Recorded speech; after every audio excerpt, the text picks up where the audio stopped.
সেনাবাহিনীকে নিয়ে গুজব রটেছে সেনাবাহিনীর একটা অংশ কু করার চেষ্টা চালাচ্ছে। আসলেই কি ঘটনা সত্য? আর যদি সত্যিই হয় এই কুচেষ্টার কারণ কি? আর যারা গুজব রটাচ্ছে তাদের আসল উদ্দেশ্য কি? মূলত 24-এর গণঅভ্যুত্থানে সেনাবাহিনীর কারণে স্বৈরাচার হাসিনার পতন ঘটেছিল। কারণ সেনাবাহিনী হাসিনার আদেশ পালনে অস্বীকৃতি জানায় এবং দেশের জনগণের বুকে গুলি চালাতে অস্বীকৃতি জানায়। তারপরে হাসিনার বিদায় ঘণ্টা ভেজে যায়। কিন্তু একটা গোষ্ঠী হঠাৎ করে সেনাবাহিনীর বিরুদ্ধে গুজব রটানো শুরু করে। কবে থেকে এই গুজব রটানো শুরু হলো সেটাই আসল প্রশ্ন।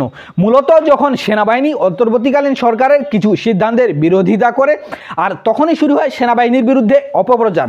তার আগে কিন্তু সেনাবাহিনীকে সবাই হিরো বলেছিল, কারণ তারা সাধারণ ছাত্র জনতাকে রক্ষা করেছিল এবং হাসিনার পতন ঘটাতে গুরুত্বপূর্ণ ভূমিকা পালন করেছিল। তাহলে অন্তর্বর্তীকালীন সরকারের কোন সিদ্ধান্তের বিরোধিতা করার কারণে সেনাবাহিনীর বিরুদ্ধে অপপ্রচার শুরু হলো? যখন পশ্চিমাপন্থী অন্তর্বর্তীকালীন সরকার মিয়ানমারের বিদ্রোহী গোষ্ঠী আরাকান আর্মিকে করিডোর দিতে চেয়েছিল, তখন সেনাবাহিনী এর তীব্র বিরোধিতা করে। মূলত বর্তমানে অন্তর্বর্তীকালীন সরকারের উপদেষ্টা থেকে সংস্কার কমিশনের যারা রয়েছে তারা সকলেই পশ্চিমা বিভিন্ন দেশের নাগরিক, আর তারা ক্ষমতায় এসেই পশ্চিমা এজেন্ডা বাস্তবায়নে নামে। শুধু আরাকান আর্মিকে সাপোর্ট দিতে করিডোর নয়, চট্টগ্রাম বন্দরের গুরুত্বপূর্ণ নিউমুরিং টার্মিনাল যুক্তরাষ্ট্রের কোম্পানিকে দিতে চায় অন্তর্বর্তীকালীন সরকার, যে কোম্পানির সাথে সরাসরি ইসরায়েলের ঘনিষ্ঠতা রয়েছে। ফলে সেনাবাহিনী এর তীব্র বিরোধিতা করে। সকল সেনা কর্মকর্তারা একত্রিত হয়ে দেশের স্বাধীনতা সার্বভৌমত্ব রক্ষায় পরামর্শ করে এবং সিদ্ধান্ত গৃহীত হয় দেশের সেনাবাহিনী সর্বদা অ্যাক্টিভ থাকবে। কাউকে কোনো দেশের এজেন্ডা বাস্তবায়নের জন্য দেশকে হুমকিতে ফেলা যাবে না। ফলে অন্তর্বর্তীকালীন সরকারের সাথে শুরু হয় সেনাবাহিনীর দূরত্ব। আর মূল ঘটনা আড়াল করতে সেনাবাহিনীকে বিতর্কিত করতে নানান অপপ্রচার চালানো শুরু হয়। শুধু সরকারের মধ্যে থেকেই নয়, যারা পশ্চিমাদের হয়ে কাজ করে, বিশেষ করে ইউটিউব, ফেসবুক সহ সোশ্যাল মিডিয়ায় সেনাবাহিনীর বিরুদ্ধে একের পর এক গুজব রটানো হয়। বলা হয় সেনাবাহিনী আওয়ামী লীগকে রক্ষায় নেমেছে, সেনাবাহিনী লীগের দালালি করছে। কিন্তু 24-এর গণঅভ্যুত্থানে সেনাবাহিনীর ভূমিকাকে আড়াল করা হচ্ছে। অন্যদিকে অন্তর্বর্তীকালীন সরকার কার এজেন্ডা বাস্তবায়ন করছে তারা এগুলো নিয়ে কোনো কথাই বলছে না। সারা দেশের মানুষ এখন সোশ্যাল মিডিয়ায় নজর রাখে নানান ইস্যুতে, আর এসব পশ্চিমাপন্থী ইনফ্লুয়েন্সার মানুষকে আকৃষ্ট করতে সক্ষম হয়েছে এবং তাদের ইস্যুগুলো গিলাতে সক্ষম হয়েছে।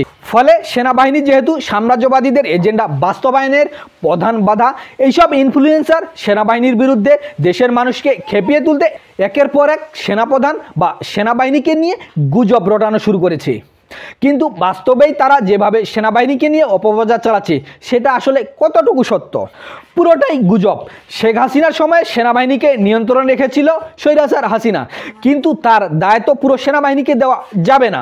বিডিআর হত্যাকাণ্ড তো ঘটানোই হয়েছিল মূলত এজন্য যে স্বৈরাচার হাসিনাকে আজীবন ক্ষমতায় রাখতে হবে। আর উপরের কয়েকজন সেনা কর্মকর্তা ছাড়া বাকি বাহিনীর কি দোষ? পুলিশ, র্যাব, গোয়েন্দা সংস্থা তারা কি করেছিল? তাহলে তো সবাই দোষী, তাই না? আর বর্তমান সেনাপ্রধান কি কোনো নির্বাচনের সময় স্বৈরাচার হাসিনার দাবিদারি করেছিল? করে নাই। বরং তিনি সেনাপ্রধান হিসেবে ক্ষমতায় আসার 2 মাসের মধ্যেই স্বৈরাচার হাসিনার পতন ঘটেছে। কৃতিত্ব যদি দিতেই হয় বর্তমান সেনাপ্রধান জেনারেল ওয়াকারকে দিতে হবে। জেনারেল ওয়াকার কি হাসিনাকে রক্ষায় নেমেছিল? নামে নেই। আত্মীয় হওয়ার পরেও দেশের মানুষের পাশে দাঁড়িয়েছেন এবং অন্তর্বর্তীকালীন সরকারকে সাপোর্ট দিয়ে গেছেন বর্তমান সেনাপ্রধান জেনারেল ওয়াকার। কিন্তু সমস্যা বেঁধেছে যখন সেনাপ্রধান এবং বর্তমানে বাংলাদেশের সেনাবাহিনী দেশের জন্য পশ্চিমা দালালদের মাথা ব্যথার কারণ হয়ে যায়। তাহলে দেশপ্রেমিক হিসেবে প্রমাণ করার জন্য জেনারেল ওয়াকার বা সেনাবাহিনীকে কি পশ্চিমাপন্থী হতে হবে বা পশ্চিমাদের দালাল হতে হবে? অন্যদিকে দেশের জন্য, দেশের সার্বভৌমত্বের জন্য সোচ্চার হলে দালাল ট্যাগ দেওয়া হবে। এ থেকে কি আমরা বুঝতে পারি না কারা সেনাবাহিনীর বিরুদ্ধে অপপ্রচার চালাচ্ছে? সেনাবাহিনী আওয়ামী লীগকে পুনর্বাসন করছে না, তাদের এই ক্ষমতাও নেই। অন্যদিকে বরং সরকারে যারা আছে, যারা দেশ চালাচ্ছে, তারাই আওয়ামী লীগকে পুনর্বাসন করছে এবং পশ্চিমা এজেন্ডা বাস্তবায়নে কাজ করে যাচ্ছে। শুধু মিয়ানমারে আরাকান আর্মি করিডোর নয়, চট্টগ্রামের বন্দর আমেরিকান কোম্পানিকে দেওয়া, সেন্ট মার্টিনে আমেরিকার কুনজর, তেল সম্পদে আমেরিকাকে মালিকানা দেওয়া, দেশের সংস্কৃতি সভ্যতা ধ্বংস করতে বিকৃত সমকামিতা, ট্রান্সজেন্ডার, নারীবাদ সব কিছুই ঢুকাচ্ছে এই পশ্চিমা দালালরা। আর সেখানেই হস্তক্ষেপ করছে, এগুলো থেকে রক্ষা করতে যাচ্ছে বাংলাদেশের সেনাপ্রধান জেনারেল ওয়াকার এবং বাংলাদেশের সেনাবাহিনী।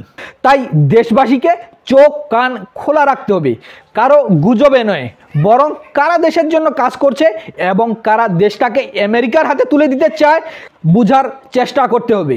অন্যথায় সময় চলে গেলে দেশের স্বাধীনতা সার্বভৌমত্ব হারিয়ে বঙ্গোপসাগরে ডুবে যেতে হবে আমাদেরকে।